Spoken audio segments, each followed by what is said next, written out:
25 మధ్య గల వచన భాగమును చదివి వినిపించవలసిందిగా కోరుచున్నాను.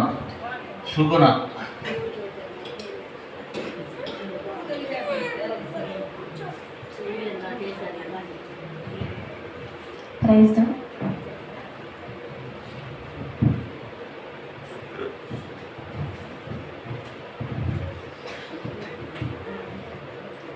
ఈనాటి క్రిస్మస్ శుభవేళ ఆరాధనకి ఏర్పాటు చేయబడిన వాటి భాగము మత్తయి సువార్త పాఠ్య భాగం నుంచి చదువుకుందాం. మత్తయి సువార్త 1వ అధ్యాయము 18 నుంచి 25 వచనాలు ఇలా రాయబడి ఉన్నది. యేసుక్రీస్తు జనన విధం ఎట్లనగా, ఆయన తల్లి అయిన మరియా యోసేపునకు ప్రదానము చేయబడిన తరువాత వారు ఏకము కాక మునుపు ఆమె పరిశుద్ధాత్మ వలన గర్భవతిగా ఉండెను. ఆమె భర్త అయిన యోసేపు నీతిమంతుడై ఉండి ఆమెను అవమానపరచునలక రహస్యముగా ఆమెను విడనాడ ఉద్దేశించెను.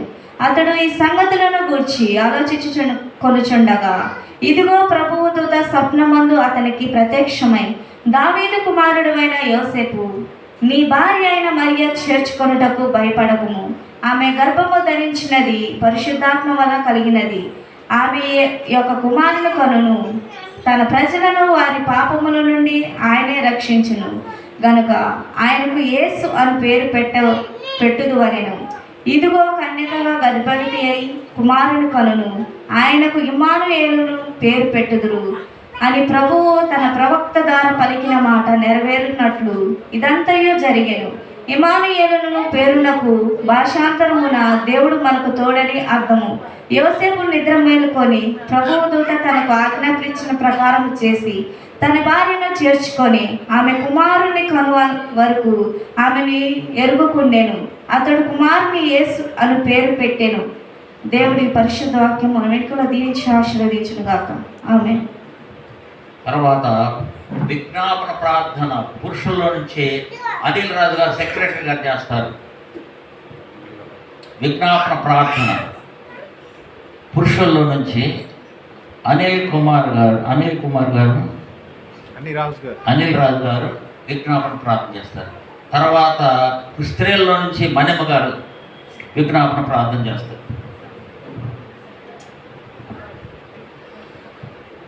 ప్రార్థన.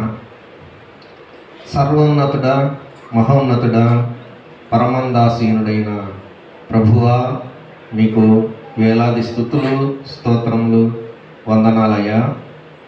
ఇక్కడ మేము చిన్న మందగా చేరి మేము ధ్యానించుకొనిచుండగా మీరు మా మధ్య ఉన్నారని మేము విశ్వసిస్తున్నాము తండ్రి. ఈ క్రిస్మస్ పండుగ రోజున మేమందరము మిమ్మల్ని స్తుతించుకొనుటకు మాకు ఇచ్చిన గొప్ప సదవకాశమును బట్టి మీకు వేలాది స్తుతులు, స్తోత్రములు తండ్రి. మీ నామము ఇంకా మహిమకరంగా జరిగేలాగున మమ్మల్ని ఆయత్తపరచండి. ఈ ఈ ఈ ఆవరణ అంతా మీరు మీ దూతలను కావలి ఉంచి ఎలాంటి సాతాను శోధనలు రాకుండా మమ్మల్ని మీ కుడి పార్శ్వంలో మమ్మల్ని కూర్చుండబెట్టి మీరు కాపాడవలసిందిగా కోరుచున్నాను తండ్రి. ఇంకా రాక వెనుకబడినటువంటి వారిని త్వరగా వచ్చేటట్లు చేయండి ప్రభువా. అలాగే తండ్రి, ఎంతమంది అయితే సంఘస్థులు కానీ ఇంకా ఇతరులు కానీ ఆసుపత్రుల్లో అనారోగ్యం పాలై మూలుగుచూ ఉన్నారో వారందరి గురించి ప్రార్థిస్తున్నాం తండ్రి. మీరు వారిని ముట్టండి, వారిని స్వస్థపరచండి. తిరిగి వారు ఈ ఆలయమునకు వచ్చి మిమ్మల్ని స్తుతించే భాగ్యతను వారికి అనుగ్రహించమని మేము మిమ్మల్ని మిక్కిలి ప్రార్థిస్తున్నాం తండ్రి. మీ వాక్యము విత్తనైనటువంటి మీ దాసుడు జాన్ గారిని వారి స్వరమును మరుగుపరచండి. మీరే వారి ద్వారా మాకు ఆత్మీయ ఫలాన్ని దయచేయమని ఈ మనవులు మా ప్రభువును రక్షకుడైన యేసయ్య నామమును బట్టి అడుగు వేడుకొంచున్నాము తండ్రి. ఆమేన్. స్త్రీల నుంచి మణిమ గారు ప్రార్థన చేస్తారు.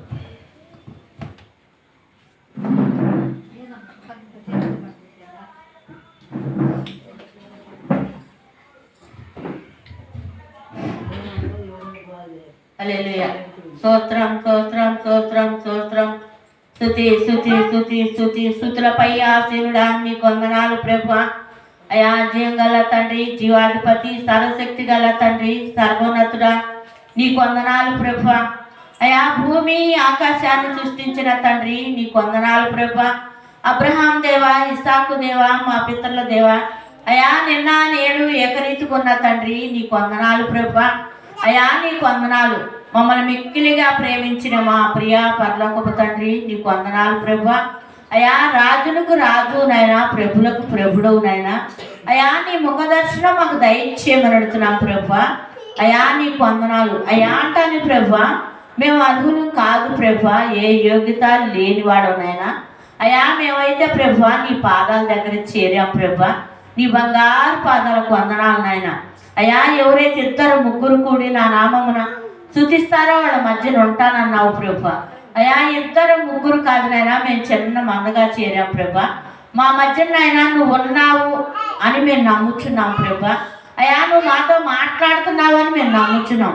నాతోనూ మాతోనూ అందరితో ప్రభువా నువ్వు మాట్లాడే తండ్రి ప్రభువా. అయా నీకు వందనాలు. అయా నీ జన్మదిన వేడుక ప్రభువా.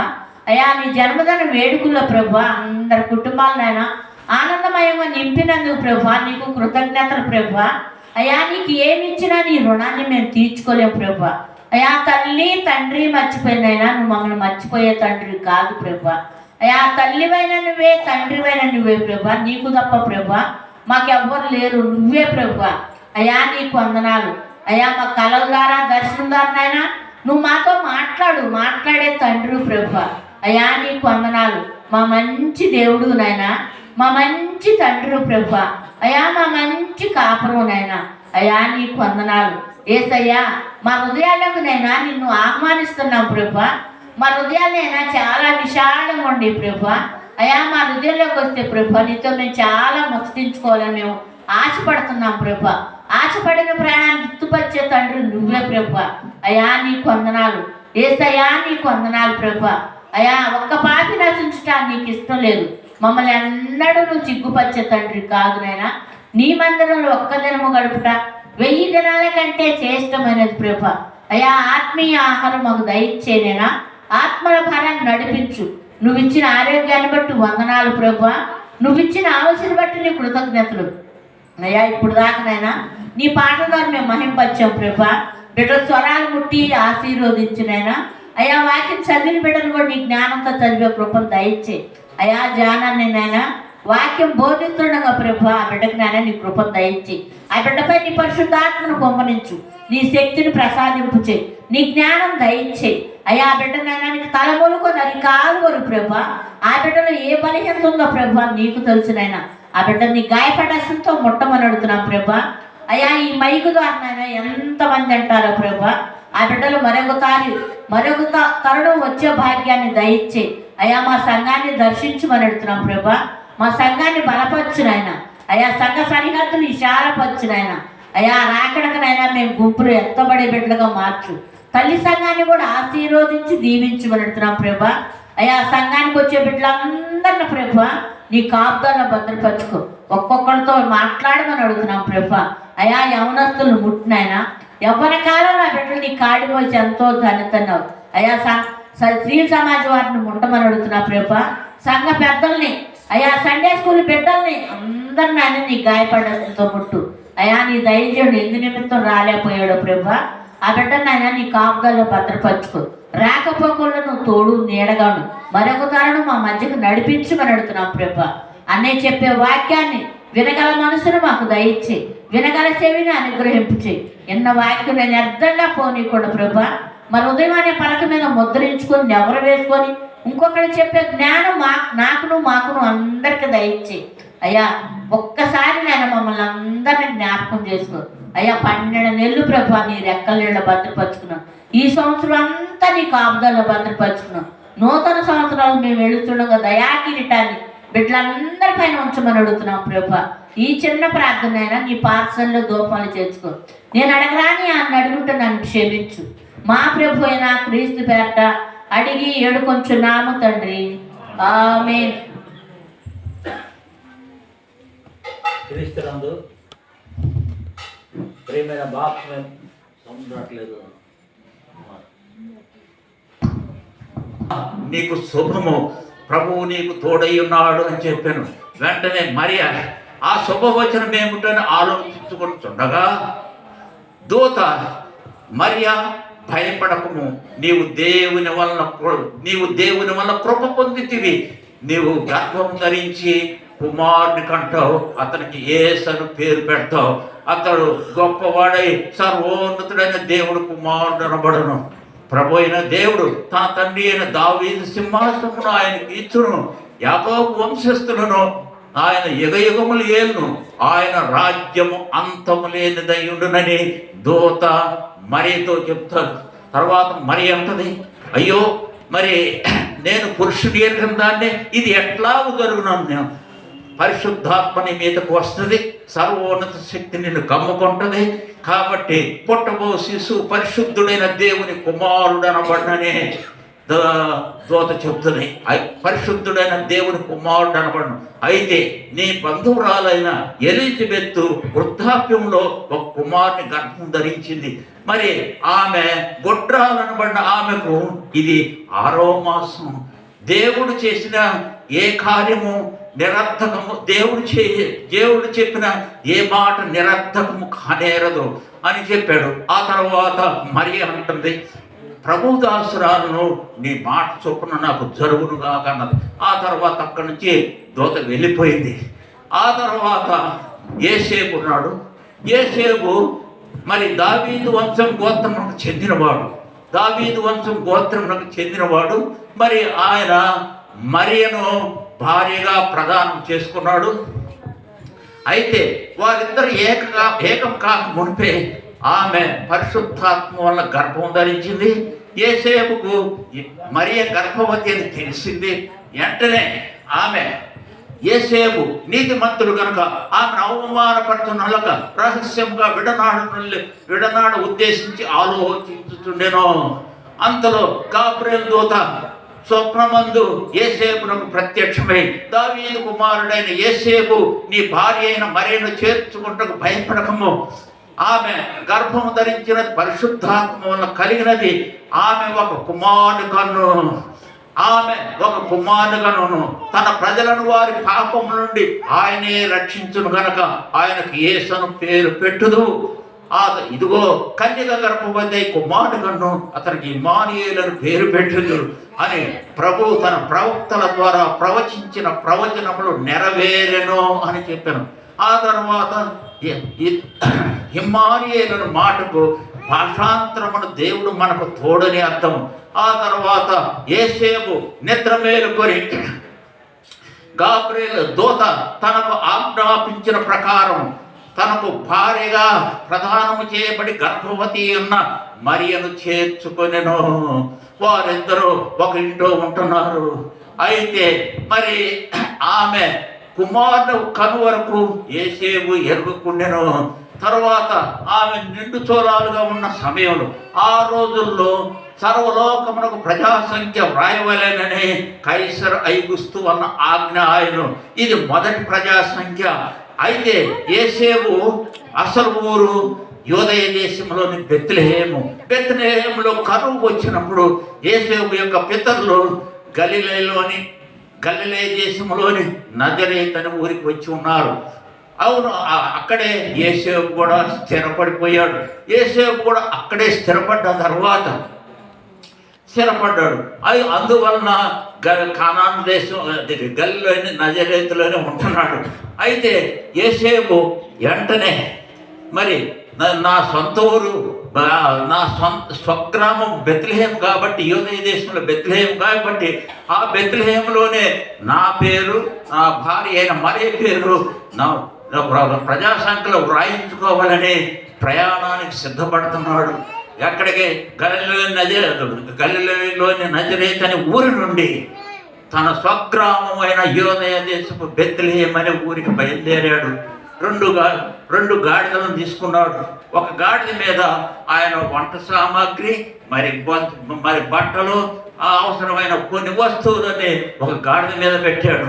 ఏమేమో నిండు చోరాలు మరి ఇంకా 15-20 రోజుల్లో కనబోతుంది కాబట్టి ఈమెను ఒక గాడిద మీద ఎక్కించాడు.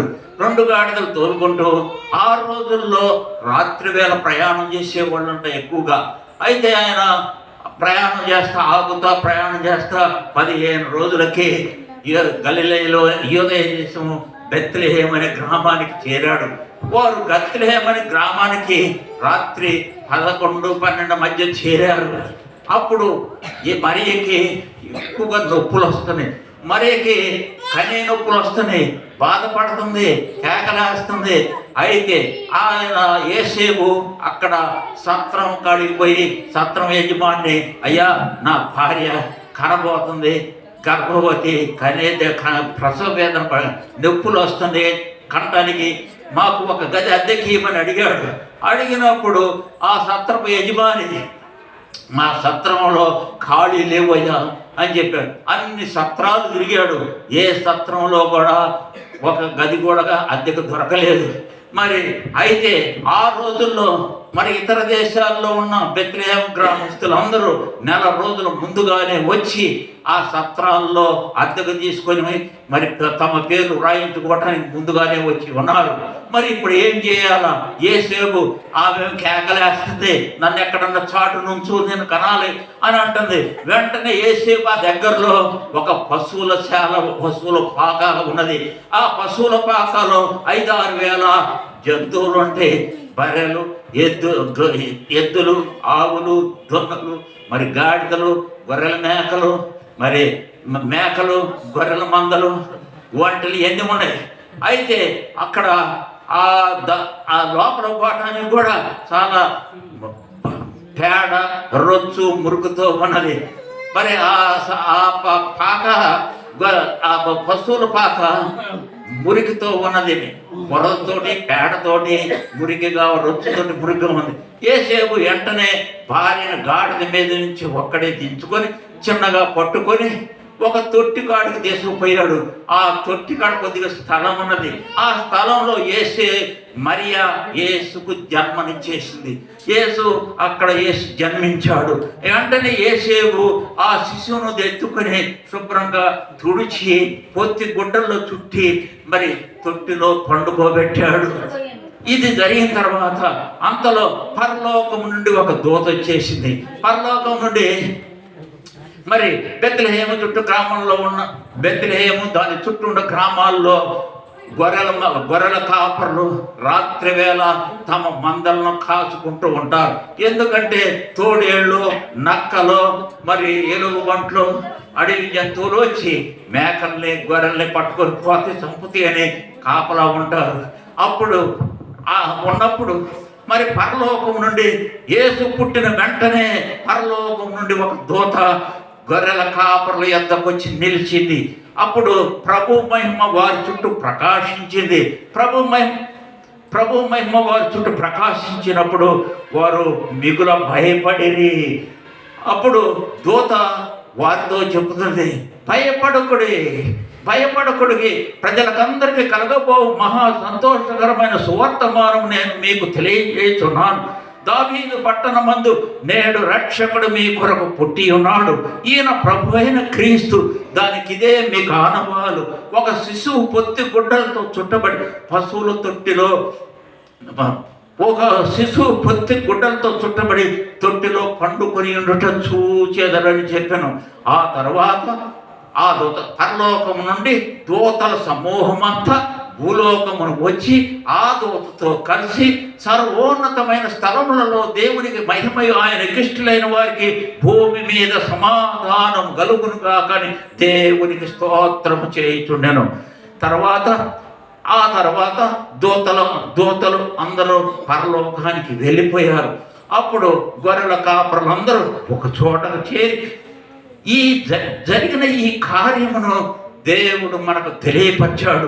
మనం వెంటనే బెత్లెహేముకు పోయి పొత్తి గుడ్డలతో చుట్టబడి శిశువు తొట్టిలో పండుకొని ఉండటం మీరు చూసిద్దరని చెప్పారు. కాబట్టి మనం పోయి ఆ గొర్రెల పశువుల పాకలో తొట్టిలో పండుకున్న శిశువును చూద్దాం పదండి అని అందరూ బయలుదేరారు. చుట్టుపక్కల బెత్లెహేము చుట్టుపక్కల గ్రామాల్లో ఉన్న గొర్రెల కాపర్లందరూ బెత్లెహేము అనే ఊరికి వచ్చారు.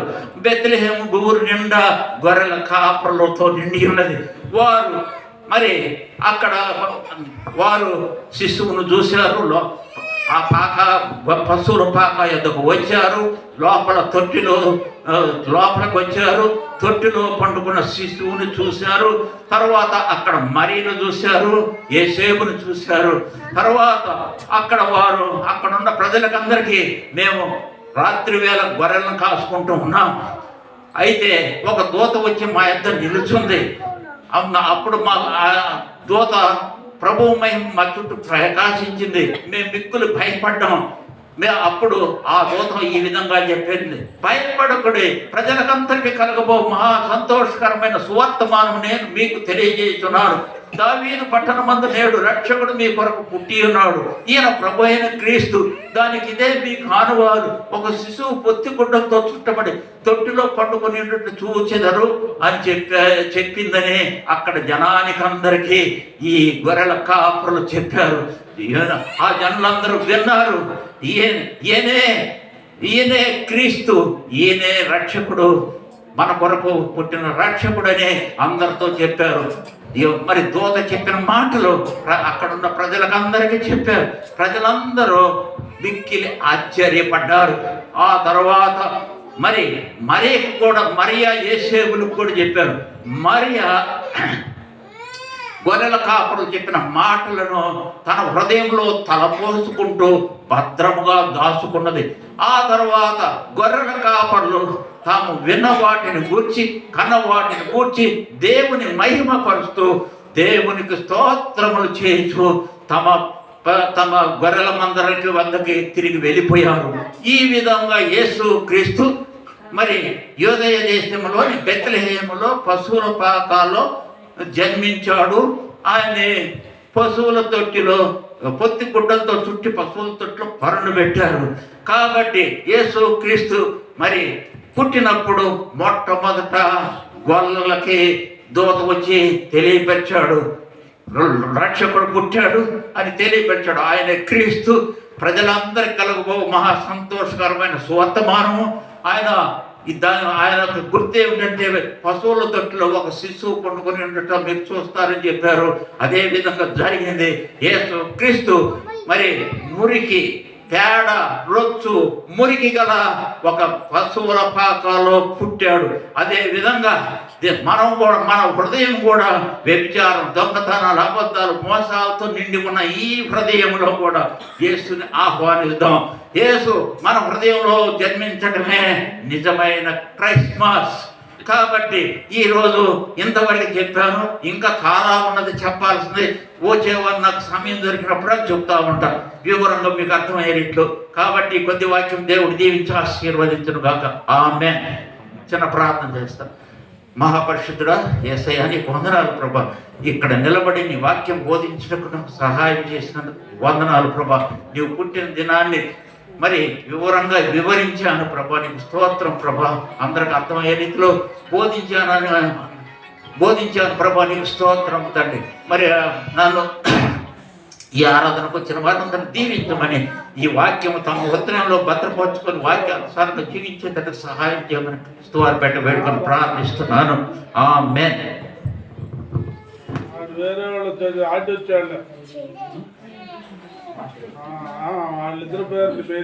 ప్రియమైన సంఘమా, మరి శరత్ పాస్టర్ గారు వచ్చారు. ఆయన విజయవాడలో పనిచేస్తూ ఉన్నారు. ఈరోజు మన మధ్యకి వచ్చాడు. ఆయన కొన్ని మాటలు మాట్లాడి శుభాకాంక్షలు తెలియపరుస్తాడు.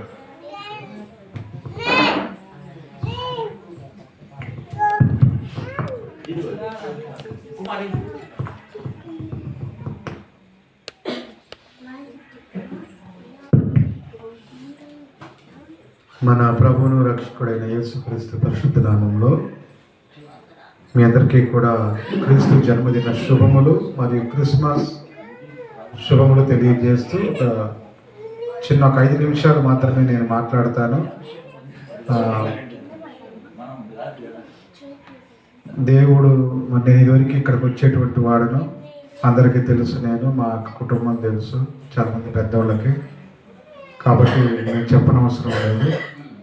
అయితే ఇప్పుడు నేను ప్రస్తుతం విజయవాడలో టౌన్ చర్చిలో, బ్యాప్టిస్ట్ టౌన్ చర్చిలో పనిచేస్తూ ఉన్నాను పాస్టర్గా. దేవుడు గొప్ప అవకాశాన్ని దయచేశాడు. మీ మధ్యకు మరలా మనం అనుకోకుండా వచ్చా నేను. దేవుడి యొక్క ఏర్పాటు ఇది యెహోవా వలన కలిగిన కార్యముగా నేను భావిస్తూ ఉన్నాను. మరి క్రిస్మస్ దినాన ఇప్పటివరకు జాన్ గారు కొన్ని ప్రత్యేకమైనటువంటి మాటలు మనకు తెలియజేశారు.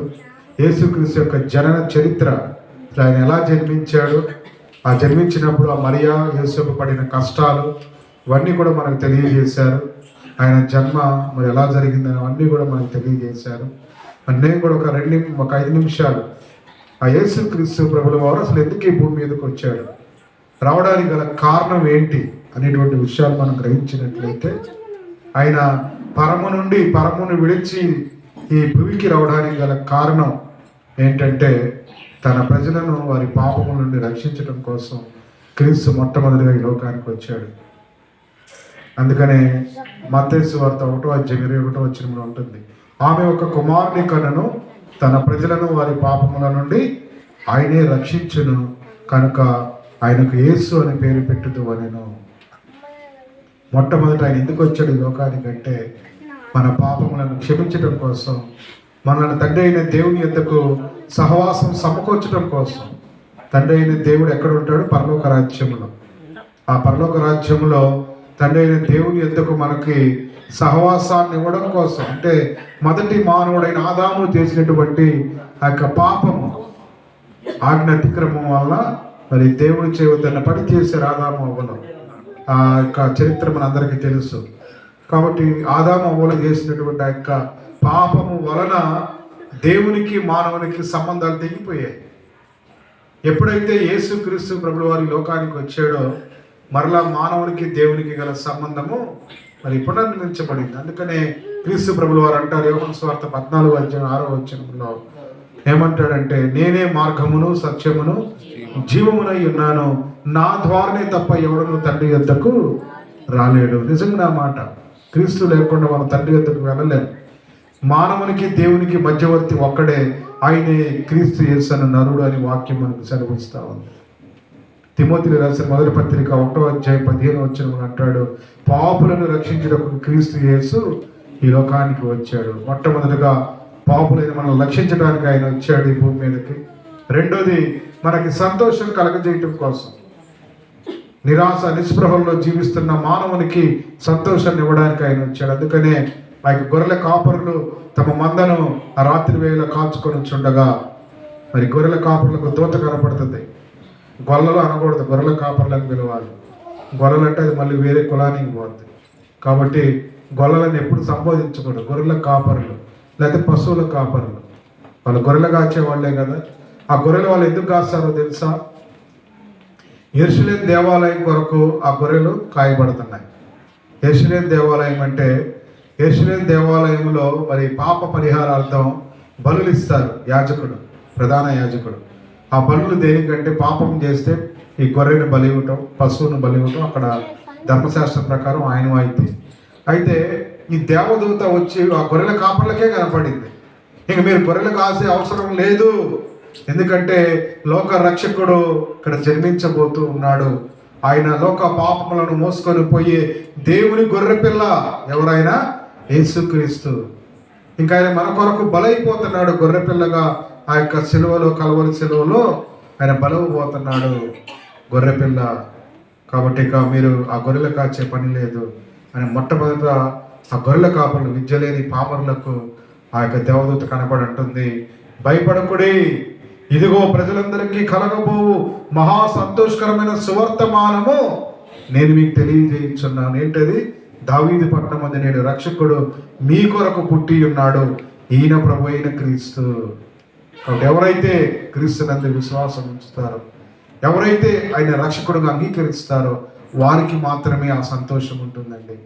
మూడవదిగా మరి 3 విషయాలు చెప్తాను. మొదటి విషయంగా పాపులను రక్షించడానికి వచ్చాడు ఆయన. రెండోది మనకు సంతోషం ఇవ్వడానికి. మూడోది సమాధానాన్ని ఇవ్వడానికి. లూకా సువార్త 2వ అధ్యాయం 14వ వచనంలో ఉంటుంది. సర్వోన్నతమైన స్థలములలో దేవునికి మహిమయు ఆయనకిష్టులైన మనుషులకు భూమి మీద సమాధానం కలుగునుగాక. ఈనాడు సమాధానం లేదు మన కుటుంబాల్లో, మన జీవితాల్లో, మన వ్యక్తిగత జీవితంలో కానీ కుటుంబాల్లో. తండ్రికి కొడుకుకు పడదు, కూతురికి తల్లికి పడదు, అత్తకి కోడలకు పడదు. ఈ విధంగా సమాధానం లేక కొట్టుమిట్టాడుతున్నటువంటి ఈ మానవ లోకములో యేసుక్రీస్తు ప్రభువు వారు జన్మించి మనందరికీ సమాధానాన్ని అనుగ్రహించాడు. పీస్, శాంతి. సమాధానం అంటే ఇంగ్లీష్లో పీస్ అంటారు, అదేవిధంగా హెబ్రీ భాషలో షాలోమ్. మరి యొక్క సమాధానాన్ని దయచేయటం కోసమే క్రీస్తు యేసు లోకంలో జన్మించాడు. ఈ 3 విషయాలు గమనించినట్లయితే మరి క్రీస్తు యేసు నిజమైన క్రిస్మస్ ఏదంటే దానికి జాన్ గారు చెప్పారు బాబాయ్. ఏమనంటే యేసు క్రీస్తుని మన హృదయాల్లోకి ఆహ్వానించుకొని వాక్యానుసారమైన జీవితాన్ని జీవించడమే నిజమైన క్రిస్మస్. రోజు మన క్రిస్మస్ ఈ యొక్క 25వ తారీఖే కాదు, సంవత్సరానికి ఒకటే కాదు, ప్రతిరోజు నీ జీవితంలో నిజమైన క్రిస్మస్ కావాలంటే నువ్వు ప్రభు వాక్యాన్ని చదువు, వాక్యానుసారమైన జీవితాన్ని జీవిస్తే దేవుడు మనల్ని తప్పకుండా దీవిస్తాడు. నేను ఇప్పుడు ఒక చిన్న మాట చెప్పి ముగిస్తాను. ఇప్పుడు మనకి ఇది రాకడ దినాలు, జన్మదినాలు ఎన్నో చూస్తూ ఉన్నాం. ప్రభు జన్మదినాలు ఎన్నో, క్రిస్మస్ మన పుట్టిన కాడి నుంచి చూస్తూనే ఉన్నాం. కానీ ఇప్పుడు ఈ దినాలు ఏంటంటే రాకడ దినాలు. ప్రభు త్వరగా ఈ భూమి మీదకి రాబోతా ఉన్నాడు. మనకి సిద్ధపాటుగా ఉన్నావా? ఆయన నీ సొంత రక్షకుడిగా అంగీకరించావా? ఆయన కోసం నువ్వు జీవిస్తున్నావా? పౌలైతే అన్నాడు, నా మట్టుకైతే బ్రతుకుట క్రీస్తే అన్నాడు. కాబట్టి బ్రతకటం నేను క్రీస్తు కొరకే బ్రతుకుతాను అంటున్నాడు. కాబట్టి నువ్వు ఆ యొక్క సాక్ష్యం నీకుందా? క్రీస్తు కొరకు నువ్వు జీవిస్తున్నావా? క్రీస్తు కొరకు అవమానాలు, నిందలు భరిస్తున్నావా? ఎవరైనా ఒక మాట అంటే తిరిగి 10 మాటలు అంటాం మనం. అలా అనకూడదు. నిజమైన క్రైస్తవులు ఎలా ఉండాలంటే క్రీస్తుని పోలి నడుచుకోవాలి. క్రీస్తుని మరి ఉమ్మేశారు ఆయన మీద గుర్తారు. ఆయన శిలువలో అనేకమైనటువంటి హింసలు, చిత్రహింసలు చేశారు. కానీ ఆయన ఏమన్నాడో తెలుసా? యూదులైతే ఆయన మెస్సీయగా గ్రహించకుండా ఆయన శిలువకి అప్పగించారు. కానీ ప్రభు అంత బాధలో కూడా ఏమన్నాడో తెలుసా? తండ్రి, వీరేమి చేయించున్నారో వీరు ఎరగరు గనక వీరులను క్షమించుమన్నాడు. అటువంటి క్షమాపణ నీకుందా? క్షమాపణ నిజమైన క్రైస్తవుడుగా నువ్వు పిలవబడుతూ ఉన్నావు, క్రైస్తవురాలుగా పిలువబడుతూ ఉన్నావు. అటువంటి క్షమాపణ జీవితం నీకుందా? ఎదుటి వారిని నువ్వు క్షమిస్తున్నావా? క్షమించే గుణం నీకుంటే ఇప్పుడే ప్రభు నిన్ను ఆశీర్వదిస్తాడు. నీ కుటుంబాన్ని, నిన్ను, నీ భక్తి జీవితాన్ని బట్టి నీ కుటుంబం యావత్తు ఆశీర్వదించబడుతుంది. ఒక్కడుగా ఇంట్లో భక్తిగా ఉంటే ఆ భక్తి జీవితాన్ని బట్టి మొత్తం కుటుంబం ఆశీర్వదించబడింది. ఎవరైనా ప్రభు నమ్మనటువంటి వారంటే కుటుంబం దేవుడే మార్చుకుంటాడు. వారి కోసం ప్రార్థించడం మన పని, మార్చుకోవటం ఆయన పని. కాబట్టి యొక్క రాత్రికాల సమయంలో మీ అందరికి మరొకసారి మా యొక్క church, Telugu Baptist church, Guddipeta, Vijayawada వారి నుంచి మరి క్రిస్మస్ శుభములు తెలియజేస్తూ అనుకోని రీతిగా నేను ఇక్కడికి రావడం జరిగింది. అంటే మన చర్చి చూద్దామని వచ్చాను. ఆ చర్చిని మరి నాకైతే ఆగదు, అక్కడ ఉన్నా కానీ ఇక్కడికే మనసు మిగుతూ ఉంటుంది రావాలని. చూసిన తర్వాత అక్కడ కాంపౌండ్లోకి వస్తే నా అన్నోళ్ళు ప్రెసిడెంట్ గారు, ట్రెజరర్ గారు, వైస్ సెక్రటరీ గారు, కిషోర్ బాబు గారు చర్చి దగ్గర కొంచెం మనం వెళ్ళి ప్రార్థన చేయాలి రమ్మంటే వెంటనే ఒప్పుకున్నాను వద్దామని. మీ అందరినీ చూడటం నాకు చాలా సంతోషంగా ఉంది. కాబట్టి మీ అందరి కొరకు నేను ప్రార్థిస్తాను. మీ అందరూ తలలో వచ్చి కళ్ళు మూసుకుంటే చిన్న ప్రార్థన చేసుకొని ఈ అవకాశాన్ని సెక్రటరీ గారు, మన సంఘ సెక్రటరీ గారికి అప్పగిస్తాను. మహాపరిశుద్ధులైన మా ప్రియ పరలోకపు తండ్రి, నీ ఘనమైన నామమునకు వేలాది స్తుతులు, స్తోత్రాలు చెల్లిస్తున్నాం. ఇదిగోనైనా ఈరోజు నీ యొక్క జన్మదినాన్ని జరుపుకున్నారు ప్రపంచం యావత్తు కూడా. నా తండ్రి, నీ జన్మదినంలో ఉన్నటువంటి ఆ పారమార్థిక సత్యాన్ని ప్రతి బిడ్డ తెలుసుకోవాలి నాయన. మీరెందుకు జన్మించారు, ఎందుకు ఈ లోకానికి వచ్చారో ప్రతి బిడ్డ తెలుసుకోవాలి. ఆ పారమార్థిక సత్యాన్ని తెలుసుకొని అటువంటి జీవితాన్ని జీవించాలి. నువ్వు జన్మించావని నీ పేరు చెప్పుకొని పాపాల కొడుకట్టకూడదు నాయన, పాపాలు చేయకూడదు. కాబట్టి కొందరైతే వారి తిని త్రాగి మత్తులై వాళ్ళకి ఇష్టానుసరమైన జీవితాన్ని జీవిస్తున్నారు. వారందరిని మీరు క్షమించండి తండ్రి. వారందరికీ మారు మనసు, రక్షణ దయచేసి నీ యొక్క సంఘములో, నీ యొక్క సన్నిధిలో వారు కూడా మోకాళ్ళతో నిన్ను ప్రార్థించేటువంటి అనుభవం నాయన దయచేయమని. ప్రతి మోకాలు నా నామం పెట్ట వంగాలి, ప్రతి నాలుక నన్ను స్తుతించాలన్నారు.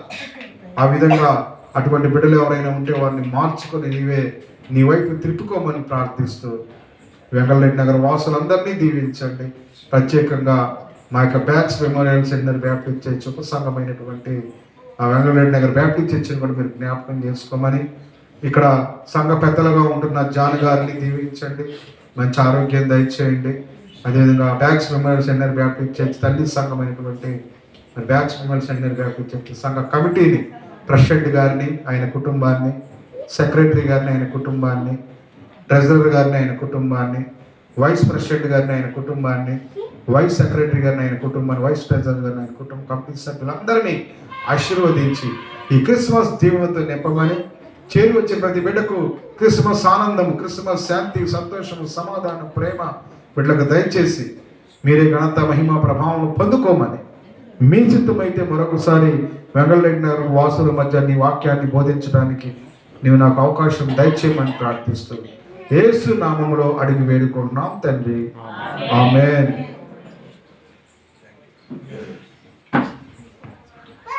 ఇప్పుడు కానుకలు పడదాం. కానుకలు పెట్టండమ్మా. నీ ధనము నీ ధనము నీ ధనము పాటు పడదు.